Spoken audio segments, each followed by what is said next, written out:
Boa noite, sejam todos bem-vindos ao Diálogos nas Entrelinhas. Nosso convidado de hoje é o professor Norval e nós estamos aqui, enquanto aguardamos eles, vamos aproveitar para agradecer a todas as pessoas que estão participando desse projeto. Gostaria de agradecer a professora Lúcia Leão e o professor Rogério da Costa, agradecer também a arte gráfica da Dânica Machado, as articulações feitas pela Luma Oliveira e a Vanessa Lopes, a produção toda do CCM, o Comunicação e Criação nas Mídias, e também a realização do programa como um todo, do programa de comunicação e semiótica, por estarem participando, por estarem se doando e fazendo um bate-papo delicioso com todos, né? Então fica aqui esse nosso agradecimento a todo esse movimento, a todo esse projeto e a todos os participantes e principalmente a todos vocês que vêm participar aqui com a gente, interagir com a gente, curtindo, compartilhando. Então, nosso muito obrigado. Estamos aguardando o professor Norval chegar para a gente poder começar a nossa live. Estamos só aguardando a chegada do professor.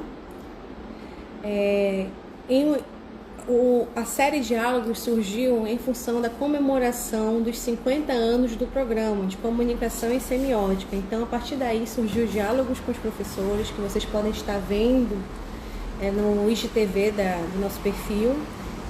Surgiu logo em seguida, com a interação de vocês, o Diálogo com Egressos, que também, alguns que já passaram por aqui conversando com a gente, trocando experiência, falando como é que foi estar no programa, também está no IGTV. E graças à participação de todos os envolvidos, tanto dos professores como dos alunos, surgiu o Diálogos Entre Linhas, que é justamente o momento da gente poder conversar, entender melhor do que o professor está pesquisando, a pesquisa atual do professor, para entender a pesquisa do grupo que ele está orientando. Então, assim, esse momento vem surgindo, cada processo, cada nova série, em função da participação de vocês, seja curtindo, seja compartilhando, sejam essas pessoas que se inscreveram no processo seletivo e vão fazer parte dessa nova família. Então, assim, muito obrigada, porque se não fossem vocês aí do outro lado, não teríamos como dar continuidade no projeto. A gente precisa da interação de vocês para isso aqui acontecer. Então, muito obrigada. Estamos aguardando ainda o professor Norval.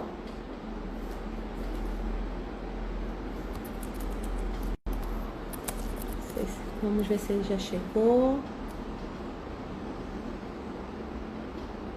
Estamos aguardando o professor.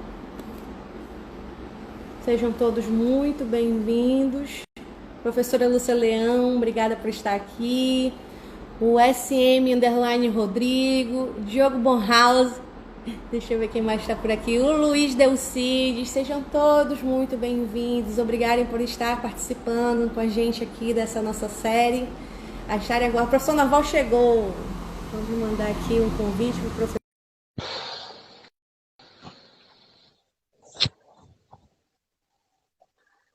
Estamos aguardando o nosso professor. Olá, professor, tudo bom? Olá, Mariane, tudo bem e você? Muito bem também. Estou muito feliz de estar recebendo, de a gente poder estar dialogando. E eu quero ouvir um pouquinho da sua pesquisa, professor. Eu quero saber o que você anda pesquisando atualmente, não só eu, como a maioria que está querendo saber.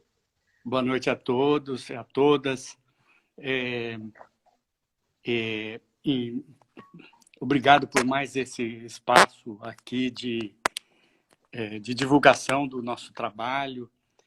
A gente, na maior parte das vezes, trabalha em silêncio, em surdina, né? E depois só vemos o resultado do nosso trabalho nas teses dos orientandos e das orientandas e nos artigos que saem, sejam eles publicados solo ou em parceria também com orientandos e orientandas ou colegas. Tá? Então, eu tenho... É gostoso a gente poder falar a respeito dessa atividade que é talvez a atividade mais apaixonante da nossa... Eu estou aqui ajeitando o celular para ficar mais centrado, né? que é a parte mais apaixonante do nosso trabalho, porque pesquisar é o alimento da nossa aula, né? Então, usando aí quase uma rima, né? O alimento da alma, o alimento da aula. Então, é o alimento da alma também, evidentemente, né? Então, a minha pesquisa atual, já há muitos anos eu venho me dedicado à pesquisa da imagem, né? Imagem, em princípio, a imagem visual, mas depois eu fui entendendo que a imagem ela não precisa ser apenas visual. Existe a imagem é uma configuração perceptiva. Então, aí nós expandimos esse conceito da imagem para outros sentidos. E isso hoje é comprovado pela neurologia. Então, nós temos trabalhado com imagem auditiva, né? Então, audioimagens, né? E vários orientandos já defenderam teses dentro daquilo que nós convencionamos chamar uma cultura da escuta, ou a cultura do ouvir. Tá? Certo. Então, depois se constituíram grupos de pesquisa a respeito desta cultura do ouvir, ou cultura da escuta. Um dos grupos de pesquisa é conduzido pelo meu ex-orientando e querido amigo e colega da Casper Libero, José Eugênio Menezes. Então, ele tem um centro de pesquisas que trabalha com imagem acústica, ou seja, a imagem do ouvir, a imagem que chega até nós através dos ouvidos. Então,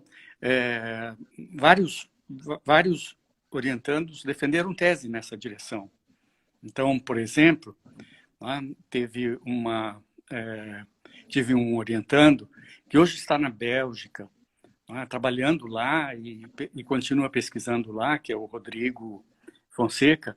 O Rodrigo Fonseca fez uma tese sobre rádio infantil, rádio para crianças, que é alguma coisa extremamente rara no Brasil. O rádio praticamente não descobriu o segmento infantil. Houve no passado algum experimento e depois foi esquecido. Enquanto que na Europa existe também a cultura de determinados horários, o rádio transmite histórias para crianças, contando. Então, eu tive, numa ocasião, pude, inclusive, acompanhar, com muita curiosidade, um programa de rádio contando histórias para crianças, e a história que estava sendo contada era da Lígia Buchunga Nunes, que é uma escritora brasileira para crianças, escritora de literatura infanto-juvenil, foi traduzida para o alemão e transmitida lá. Então, tudo isso para contar que a imagem pode ser muito mais do que uma simples visualidade. Tá? Sim. Então, a minha pesquisa dentro dessa imagem, dentro desse assunto, imagem, me levou também a buscar como que uma raiz das imagens que nós recebemos ao longo da vida. E nós trocamos muitas imagens. Isto levou para uma pesquisa muito curiosa, que é a pesquisa da ontogênese da comunicação humana. Ou seja, como é que nós começamos a nos comunicar no mundo? Nós, quando nascemos, recebemos imagens pelo nosso paladar. Então, identificamos a nossa mãe pelo paladar e pelo olfato. Então, são imagens gustativas e imagens olfativas. as primeiras imagens que nós recebemos do mundo externo. Né? Isso é uma pesquisa muito interessante que leva a minha investigação e a investigação dos meus orientandos, sem os quais eu não sobrevivo, evidentemente, não é? Porque nós aprendemos com vocês, com os nossos orientandos. Não é? E aí eu chego e direciono, falo assim, olha, estou estudando isso, isso, isso, aquilo. Daí, se são 10 orientandos, cada um vai buscar outras coisas. E na semana que vem, cada um chega com uma novidade. Fala assim, olha o que eu descobri aqui, olha, tem um cara lá no Canadá fazendo isso, isso, aquilo. Tem um cara lá na Rússia fazendo isso, isso, aquilo. Bom, então a imagem foi se expandindo, e é evidente que a imagem visual, não é? Ela é hegemônica na nossa cultura contemporânea. E ela se torna também invasiva. Então, ela acaba criando também problemas que são os problemas da overdose da visualidade. Certo. Não é?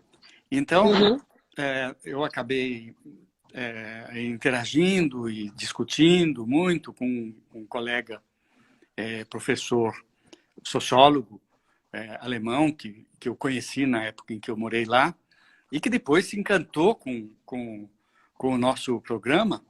E enquanto ele viveu, ele veio quase todos os anos nos visitar, dar cursos, dar palestras, se encontrar com os meus orientandos, né? Discutir novos assuntos, fazer eventos. Né? E ele era um sociólogo do corpo que descobriu, ao longo da sua pesquisa, de uma longa pesquisa sobre corpo, descobriu que o corpo estava sendo coagido por um tipo de comunicação que a sociedade contemporânea estava conduzindo, que era uma comunicação predominantemente visual, então, portanto, de muita visualidade, e o corpo ficava como o primo pobre dessa relação. Né? O corpo, como o primo pobre, é a imagem o primo rico. Não é? Então, o corpo acabava sendo prejudicado na sua própria percepção, autopercepção, pelo excesso de visualidade, de imagens. Tá? Então, a minha atual pesquisa é sobre uma ecologia das imagens. Ou seja, as imagens geram um ambiente no qual nós vivemos. E qual é a relação nossa com este ambiente, com o excesso de visibilidade, com o excesso de imagens? Tá? Então, em muitas situações, existe um processo de iconofagia. E esse é o nome de um dos meus livros, Iconofagia. Ou seja, tanto nós somos obrigados a devorar imagens, né? Nós devoramos imagens, né? Por celular, por televisão, pelo computador, pelos livros, de todas as formas, a gente devora imagens, tanto que chega num momento em que não só nós as devoramos, como elas também nos devoram. Tá? Então, essa ideia da iconofagia, que evidentemente eu devo dar os créditos, eu me inspirei na antropofagia, no movimento antropofágico do modernismo brasileiro, né? Grandes pensadores, como, por exemplo, Oswaldo de Andrade, ou então artistas como Mário de Andrade, Tarsila do Amaral, e que eles falaram de uma antropofagia, mas o que eles estavam falando não era uma antropofagia física, mas era uma antropofagia simbólica. Né? Então, era a devoração da cultura. Né? Quando eles falavam, nós não queremos simplesmente importar cultura, nós queremos devorar e processar toda a cultura que vem de fora do mundo, da França, do Brasil, da Itália, dos outros países. Então, devoraram as vanguardas todas de lá e transformaram, metabolizaram, não é? Cuspiram o que não nos servia e transformaram aquilo em alguma coisa fundamental para a nossa cultura. Bom, e aí eu cunhei o termo iconofagia, não é? E apresentei pela primeira vez em um evento público, em um congresso, na Alemanha, no ano de 99, e a partir daí comecei a escrever textos sobre a iconofagia, não é? E as formas de devoração. Então, claro, eu devo a muitos autores. Não é? Todos nós somos devoradores das ideias dos outros autores.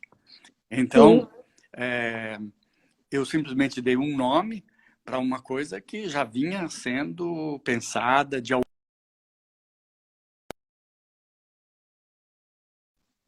por outros pensadores, não é? O próprio Georges Bataille chegou a fazer menção, não a uma iconofagia, ele não chamou disso, mas a uma devoração aos olhos como órgãos devoradores. Não é? Georges Bataille, no seu dicionário crítico. Não é? Então, a minha lista, a lista de autores para quem eu devo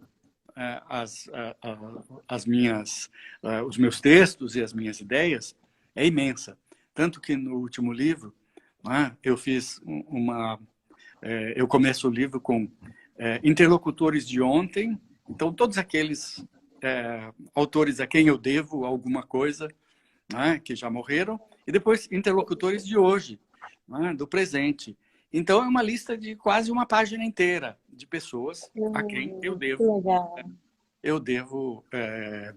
alguma coisa na pesquisa que eu faço. Bacana.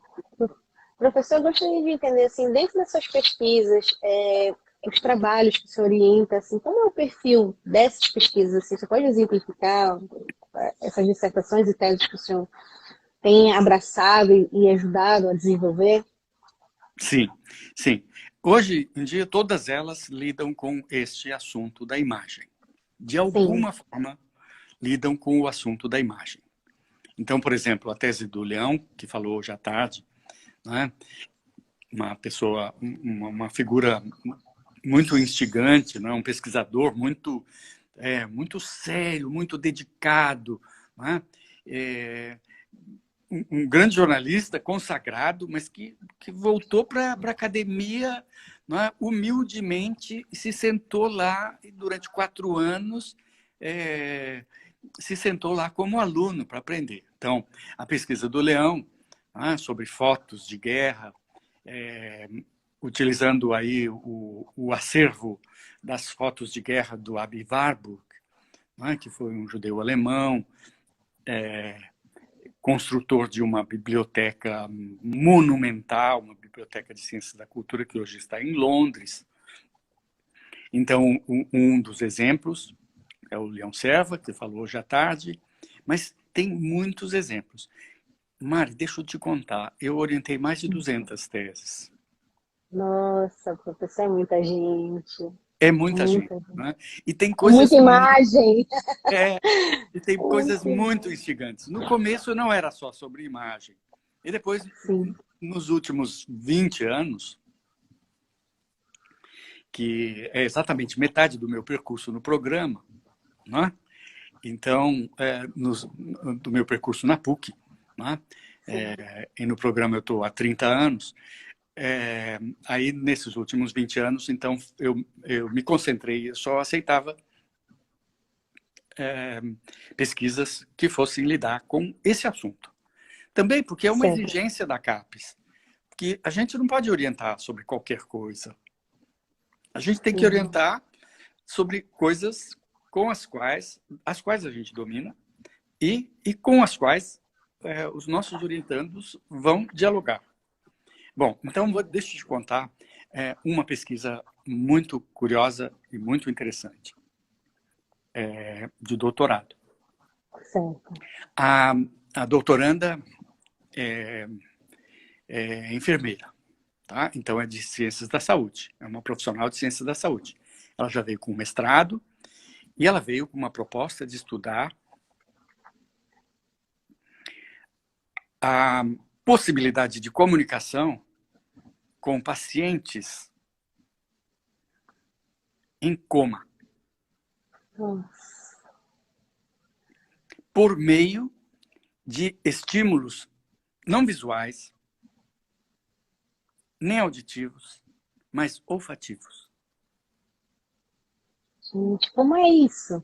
Então, aí ela queria, claro, ela teve um co-orientador médico que acompanhava todos os experimentos e também autorizava, né, o trabalho, a pesquisa dela na UTI, certo, na unidade de terapia intensiva, com pacientes que estavam ali, às vezes, há meses, alguns há anos, incomunicáveis, né? Não falavam e possivelmente não ouviam, ou ninguém sabe dizer se eles estavam ouvindo aquilo que estava sendo dito ali. Então, ela resolveu fazer a pesquisa e pegar os principais odores que participam da nossa vida. Então, por exemplo, o cheiro de café. Ou então, o cheiro de doce, de menta. Sim. E ela colocou, com autorização médica e tudo mais, nos respiradores. E mediu pulsação e ondas eletroencefalográficas e conseguiu perceber que havia reação. Em alguns pacientes, inclusive no caso da imagem olfativa do café, sim, ela percebeu movimentos labiais e filmou, documentou tudo isso. Movimentos labiais. Quando era colocado no respirador o cheiro de café, né, que o paciente mexeu com a boca. Então, é um começo de pesquisa, mas veja que coisa instigante isso. E tudo isso é comunicação. Né? Então, a nossa área, a área de comunicação, ela expandiu enormemente. Aquilo que 40, 50 anos atrás, ou 30 anos atrás, a gente considerava que comunicação é só fala e escrita, né? e só mídia. Né? Hoje, né, nós estamos explorando fronteiras da comunicação pessoal, né, que antes eram totalmente desconhecidas, que eram totalmente inexploradas por cientistas da comunicação. Então, eu fico muito contente quando sou procurado por alguém das ciências da saúde com um objeto assim ousado, rico, né? Como esse, rico como esse, porque quando eu dou aula para a meninada da graduação, os meus aluninhos da graduação, e agora eu voltei para a graduação, depois de 20 anos, estou dando aula para o terceiro ano do jornalismo. E no semestre que vem vou dar aula também para multimeios. Olha, que legal, hein? Tá com a juventude aí. Então, e aí a gente conta esses experimentos e essas pesquisas, para comprovar que, afinal de contas, nossa comunicação é muito mais ampla e nós somos muito mais competentes em nos comunicar do que se acreditava 30 anos atrás. Tá? Então, isso tudo é uma expansão da ciência da comunicação, né? e uma teoria da comunicação muito instigante, muito curiosa. E o que aconteceu é que, como eu sou muito devedor aos meus professores alemães, né? Eu vivi 5 anos, ou 4 anos e meio lá, fazendo o meu doutorado, e bebendo tudo aquilo que eles tinham para me ensinar. Não é? Eles eram sociólogos, filósofos, comunicólogos, semioticistas e tal. Não é? E, a partir da minha própria pesquisa, hoje, nós estamos em pé de igualdade. Eles vêm para cá para a gente trocar ideias e desenvolver projetos em conjunto, não é? A partir das minhas pesquisas. Não é? Olha a evolução, né? Aí, antes Então, a gente saía, hoje eles vêm, né? Que legal. isso é o nosso programa. E eles ficam encantados de ver o envolvimento e a paixão com que os nossos alunos pesquisam os seus objetos, não é? E trocam, não é? com uma alegria tem uma alegria pela pesquisa que nem sempre está presente na Europa. Não é? Os Sim, doutorandos sim. ficam muito isolados, fazendo seu trabalho e tal, e não existe esse intercâmbio, que foi bem enfatizado hoje à tarde pelo Leão Serva. Não é? Sim, Esse intercâmbio de aprender com os colegas. Não é? foi. Maravilha. Professor, uma outra pesquisa assim que foi bem marcante para o senhor, que a gente possa também exemplificar aqui para o pessoal que está assistindo a gente, que não faz parte ainda do programa, mas quer fazer parte, e principalmente trabalhar com o senhor. Qual seria aquela pesquisa assim também que foi diferente, chamou bem a atenção? Bom, como a gente trabalha muito com imagem, então vem muita gente procurando justamente para desenvolver pesquisas dentro dessa área de imagem. Não é? E como imagem, não é, nós não entendemos como um produto. Não é? Eu já li aqui a pergunta da Fabiana, Ah, tá, depois vou responder. tá Depois vou bom. responder, Fabiana. Então, o nosso centro de pesquisas, que já vai fazer 30 anos, são 30 anos de centro de pesquisas. Não é? Nossa, muita caminhada. Sem a gente ter nunca nada de dinheiro, nós fazíamos um projeto e levávamos para outras instituições se eles teriam interesse no projeto. E normalmente eram coisas muito interessantes, então muitas instituições financiaram nossos projetos e ajudaram a fazer grandes eventos. Não é? O Centro Cultural Banco do Brasil, não é? O Centro Cultural São Paulo, não é? Financiou nossos projetos, não é? O SESC São Paulo financiou, o Instituto Goethe, a Fundação Japão. Então, sempre a gente tem muitas ideias e a gente não tem nenhum dinheiro. Não é? Normalmente, né? Eles precisam das nossas ideias. E quando as ideias são interessantes, então eles acabam financiando e fazendo, que é a função deles também, não é? Fazendo eventos muito interessantes. Bom,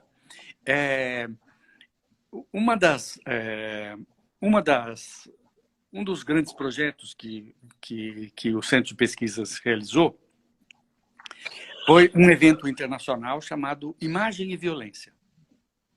Então, sobre a violência das imagens. Isso foi no ano 2000. E para isso veio gente do Japão, da França, da Alemanha, da Espanha, grandes nomes. E grandes nomes brasileiros também participaram desse evento.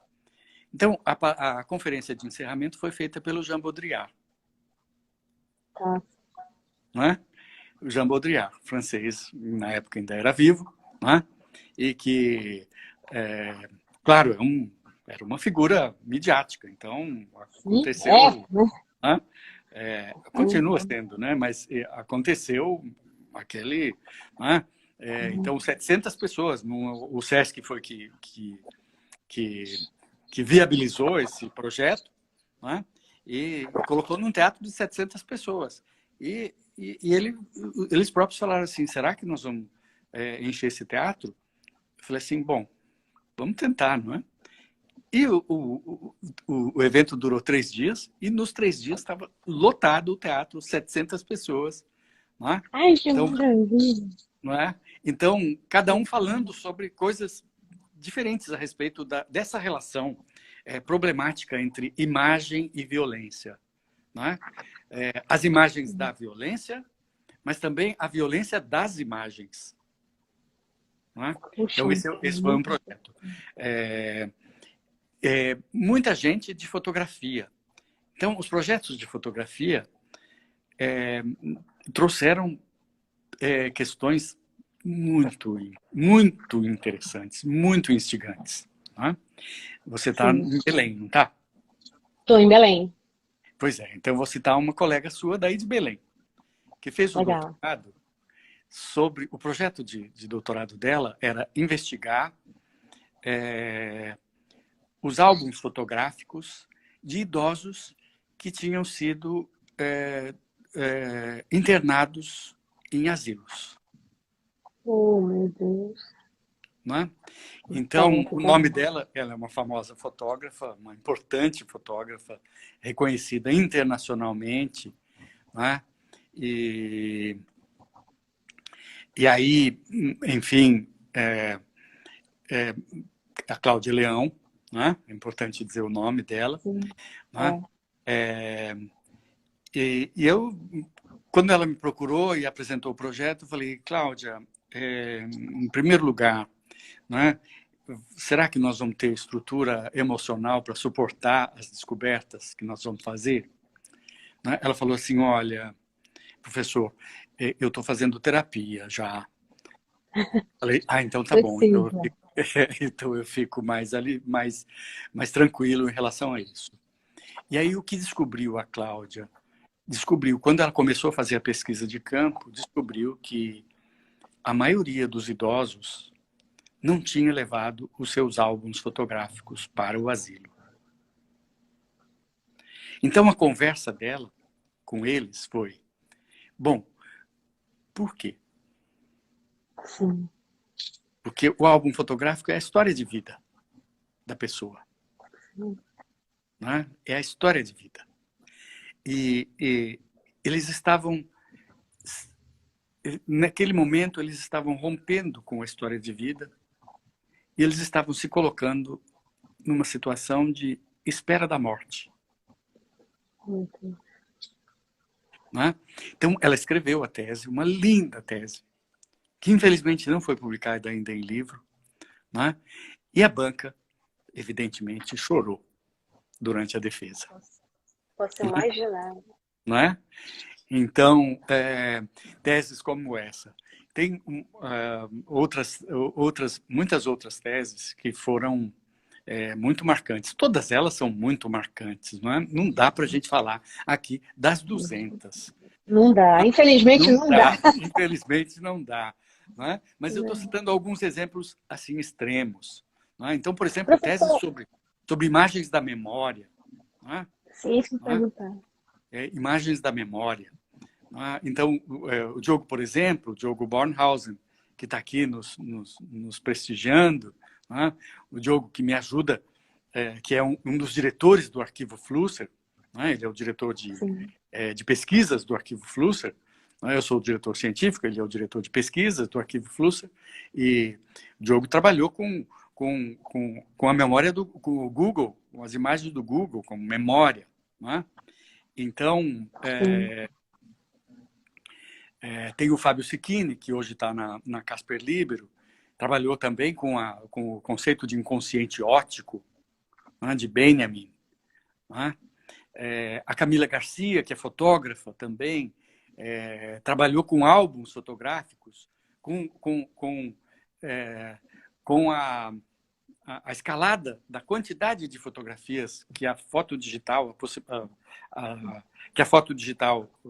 nos possibilita, e depois cita casos assim de pessoas que em um ano fizeram fotografia dos seus filhos desde bebê até um ano de vida, assim, tipo 1000 fotografias por dia.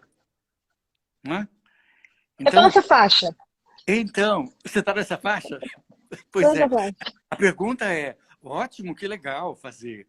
Agora, quem vê tanta fotografia? Não é? E depois, não é? Onde armazenar tudo isso? Daqui a pouco, a armazenagem vai custar. Ela já está custando, ela sempre custa. Já está custando, né? O microchip, já SD. Né? Eu recebo mensagem assim no meu computador. O seu storage está quase cheio. Compre mais memória. E aí a gente fica no dilema entre vou apagar coisas que eu nunca vi, fotos que eu nunca vi, Ah, né? é sofrimento, eu não consigo apagar, eu Pois compro é, mais um tera. Eu vou comprando exato. tera. Pois é. Então, veja que o excesso da imagem é um tema para reflexão, para nossa Sim, reflexão, né?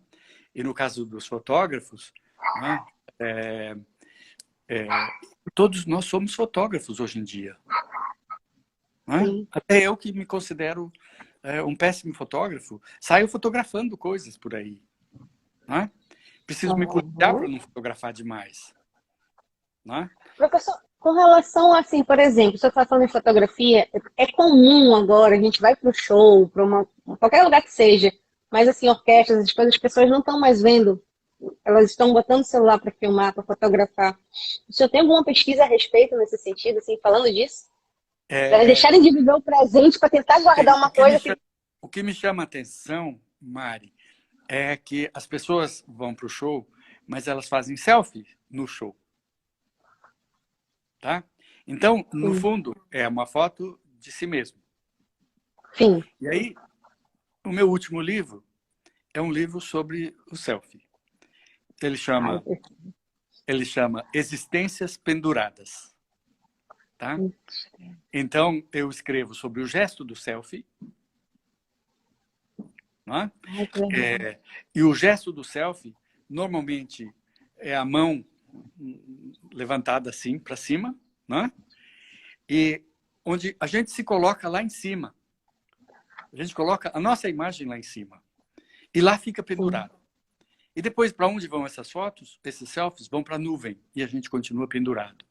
Tá? E o que significa estar pendurado? Tá? Então, é um livrinho bem simplesinho, pequeno. O livro não é feito de capítulos, mas é feito de nuvens. Né? Olha, Então, são 79 nuvens, que né? legal. Falando Ah, sobre o eu estar vou procurar, eu pendurado, quero ler. o que fica pendurado, né? O que significa estar pendurado, né? O que significa a existência, existir pendurado. Então, tudo isso daí é uma consequência de um pensamento semiótico. Né? Sim, Não é um semiótico das escolas tradicionais de semiótica, mas é uma semiótica mais antropológica. Né? sim, sem dúvida. Então, que dentro dessa semiótica a gente faz uma teoria da mídia. E dentro dessa teoria da mídia. Dentro dessa teoria da mídia, uma teoria da imagem. E dentro da teoria da imagem, uma ecologia da imagem. Tá? Vai fazendo funil, né? Exato. Né? Então, muitos trabalhos têm sido feitos nessa direção. De descobertas de fenômenos extremos ou fenômenos estranhos, ou mesmo fenômenos muito comuns.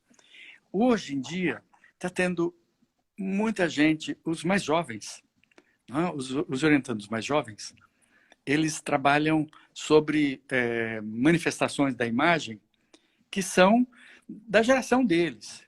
Então, por exemplo, tem uma Sim. tese de doutorado agora pesquisando o Pokémon.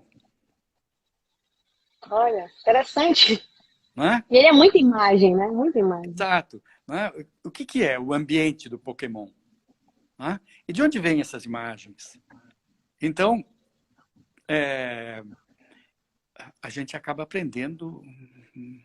Não é? A gente aprende mais do que a gente ensina, como professor. Sim, Não é? sem dúvida. Você é professora também, você sabe disso. Não é? Sim, Que a gente aprende mais do que a gente ensina.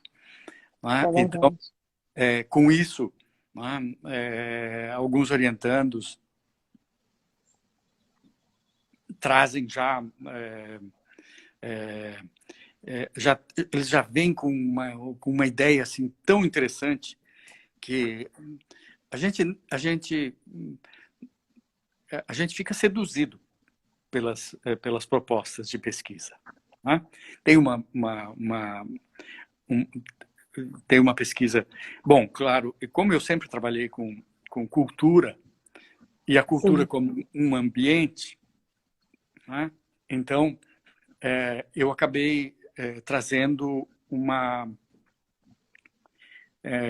a leitura de um autor que foi, durante muitas décadas, foi esquecido no mundo todo, que foi o Aby Warburg. Né? Aby Warburg, que morreu em 1929, portanto, já vai fazer 100 anos, já faz 90 anos que ele morreu, mas ele deixou uma obra esparsa, pequena, mas umas reflexões muito interessantes sobre imagem. Então, uma teoria da imagem. Não apenas do ponto de vista artístico, mas do ponto de vista da imagem como impacto. Né? Então, eu trouxe, de certa forma, por acaso, né? Quando eu estava na Alemanha, os alemães estavam começando a redescobrir Warburg. Né? E eu participei desse momento. Por acaso, encontrei lá uma obra, a primeira obra que estava sendo reeditada com textos dele, e sem saber por quê, falei assim, vou levar isso para o Brasil, porque agora que eu chegar no Brasil, eu vou me arrepender de não ter comprado. Né? De não ter comprado isso. Né? E aquilo ficou guardado durante um tempo. Alguns anos depois, eu peguei aquele livro e falei, meu Deus, mas vou ler o que esse Warburg falava. E descobri um pensamento muito original, muito original. Então, hoje, Warburg oferece ferramenta para todo mundo que lida com imagem. Né? Todo mundo que lida com imagem. Porque ele considera a imagem a parte de um ambiente. Né? Um componente de um ambiente da cultura. Tá? E, portanto, né? A imagem reflete toda uma história e ela projeta essa história. Tá? Então, esse é um autor muito importante hoje em dia. É muito importante. E, claro, ele tem um fã-clube muito notável. Né? Didi Huberman é parte do fã-clube dele. Sérgio Gruzinski, o historiador francês, é um admirador de Warburg. O Agamben é um admirador de Warburg. Né? E assim por diante. Então, Warburg acaba trazendo... acaba seduzindo muitos pesquisadores. Vamos estudar mais. O Leão fez com ele, não foi? Foi, justamente. A gente está pedindo arquivo. Vamos fazer um arquivo aqui no Ipiranga. A gente falou mais cedo que a gente está querendo a ajuda do Diogo para trazer um arquivo para fazer lá. Eu ouvi, mas o arquivo de Warburg é uma coisa muito mais complexa. Olha aí. É muito Fica o aviso do Leão. Porque ele colecionava não só livros, ele colecionava fotos, ele colecionava artigos de jornal, né? Ele colecionava imagens de todas as épocas, de todos os lugares. E por isso ele construiu uma biblioteca, que hoje tem 350 mil livros, lá em Londres. É muita coisa. Né? Que é a Biblioteca Warburg. Mas o que nós podemos fazer, acatando a ideia do Leão, né? Fazer um arquivo da fórmula de emoção, né? É uma expressão de Warburg, essa daí, né? Nas imagens paulistanas. Né? Olha, sim, sem dúvida. Tem muita coisa, né, para ser trabalhada. E o Leão, que também é um fotógrafo, e é um fotógrafo que viaja muito, né, pelo interior do Brasil. Então, a gente poderia fazer um arquivo com imagens dos povos do Brasil. Sim, olhando a cultura aí, realmente. Imagens dos povos do Brasil. Bom, mas, enfim, tudo isso daí são projetos, e isso daí tem que maturar um pouco mais. Né? Sim, mas é uma excelente ideia. Então, Warburg é um desses autores que faz 20 anos só que eu estou pesquisando Warburg intensamente e descobrindo cada dia mais encantado com as coisas que ele pensou já naquela época, 100 anos atrás. Né? Respondendo aqui o que a Fabiana, Sim, sim. o que a Fabiana perguntou. Eu estive no ano passado, no começo do ano passado, final do ano anterior e começo do ano passado, por 2 meses, no arquivo Warburg, justamente no arquivo, para fazer uma pesquisa. E aí, como eu sou um leitor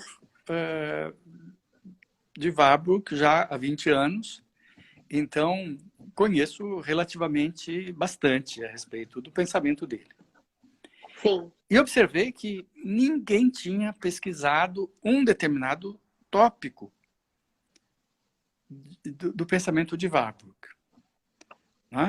Todo mundo falava sobre a fórmula de emoção e aqueles conceitos, e ele criava palavras novas para os conceitos dele, porque os conceitos não existiam, ninguém tinha falado antes, então ele criava palavras novas.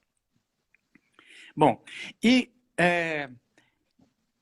aparecia nos depoimentos sobre ele,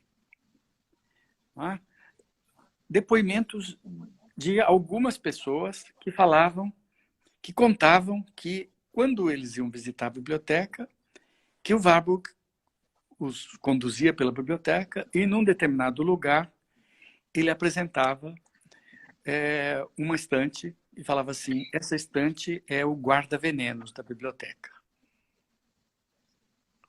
Bom, o guarda-venenos, ou armário do veneno, a expressão em inglês é poison cabinet, ou em alemão é Giftschrank, que é o armário do veneno.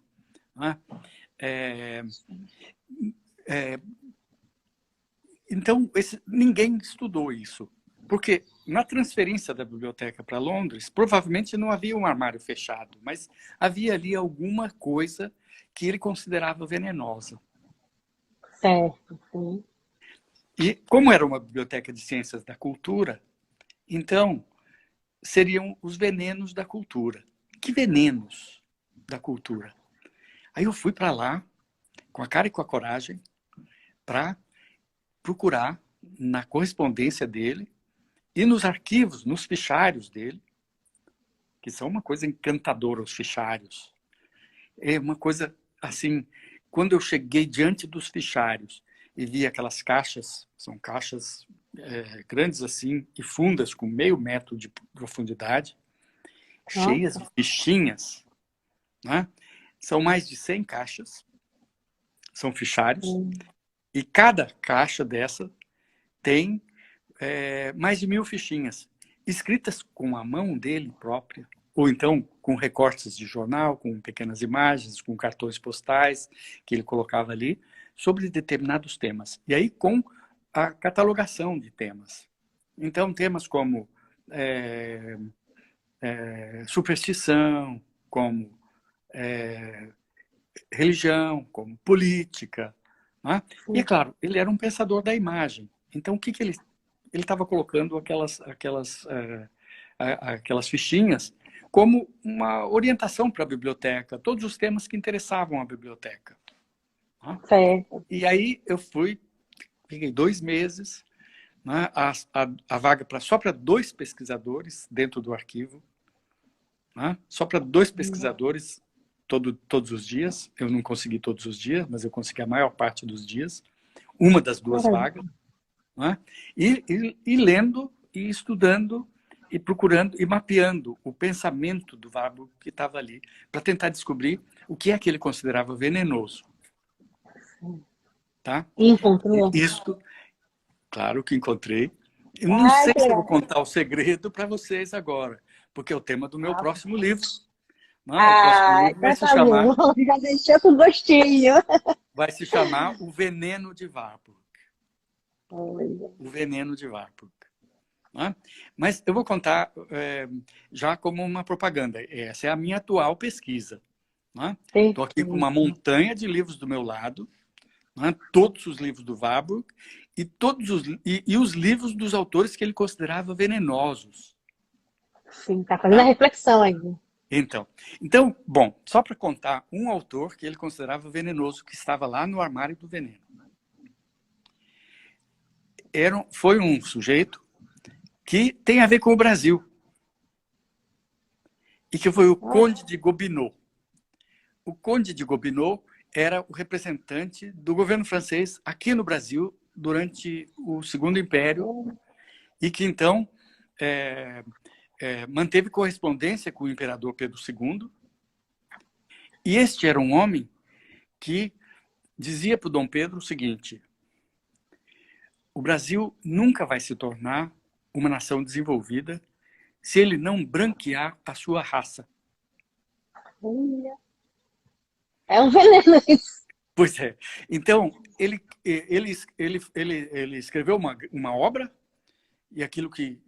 sobre aquilo que ele chamava de racialismo, dizendo sobre a superioridade da raça branca, né? Esse Sim. Joseph Arthur de Gobineau, né? Esse Conde Gobineau, né? Então, esse era um dos venenosos que estavam lá, né? E ele trabalhou com Tocqueville na França, como jovem colaborador de Tocqueville, né? Bom, então o que é um dos venenos que estava presente ali? Justamente o racismo. Tá? E é um tema tão atual, Mariana. Deu uma instabilidade, não foi? Não é? Tão atual, né? O racismo. E as imagens do racismo que a gente está vendo aí na mídia diária, o que está acontecendo nos Estados Unidos, né? Provavelmente Trump não vai se eleger por conta do ativismo antirracista. Sim.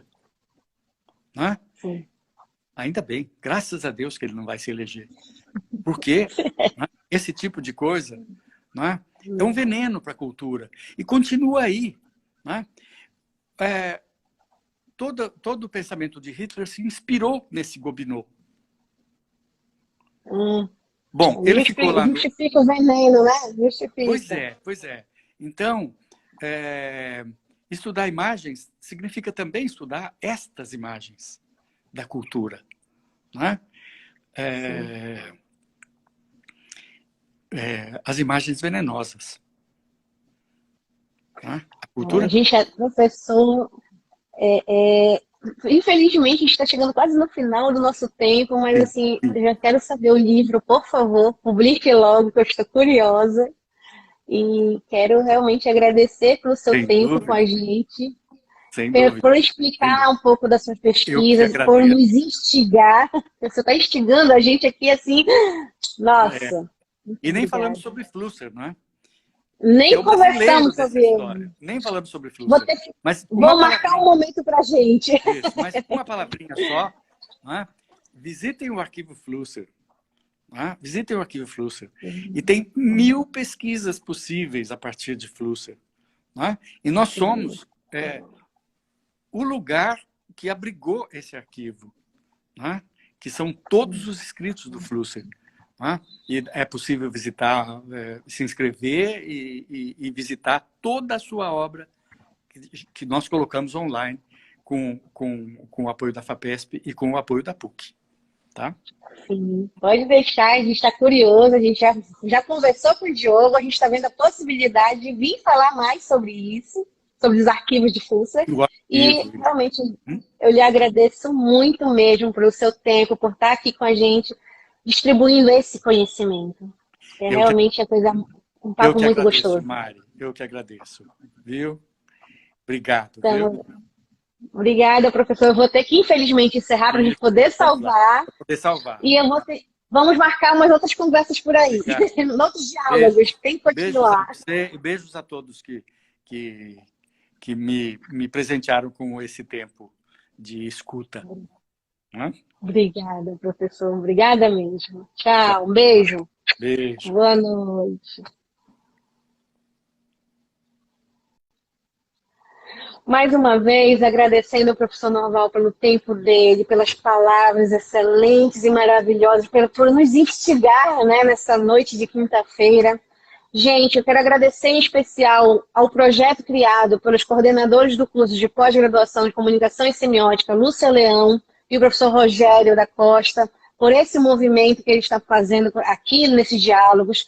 trazendo os professores para participar, dialogarem com a gente, a oportunidade de a gente poder ouvir e conhecer alguns egressos. Então fica aqui o nosso imenso obrigado pelo projeto, pela criação desse projeto. Agradecemos também a arte gráfica Dânica Machado, agradecemos as articulações da Luma de Oliveira e da Vanessa Lopes, e principalmente a produção do CCM, comunicação, criação nas mídias, e a realização de todos vocês que estão aqui apoiando o programa de comunicação e semiótica. Uma boa noite, um bom descanso para vocês, e a gente se vê aqui amanhã, às 17 horas, no Diálogo com os Egressos. Boa noite!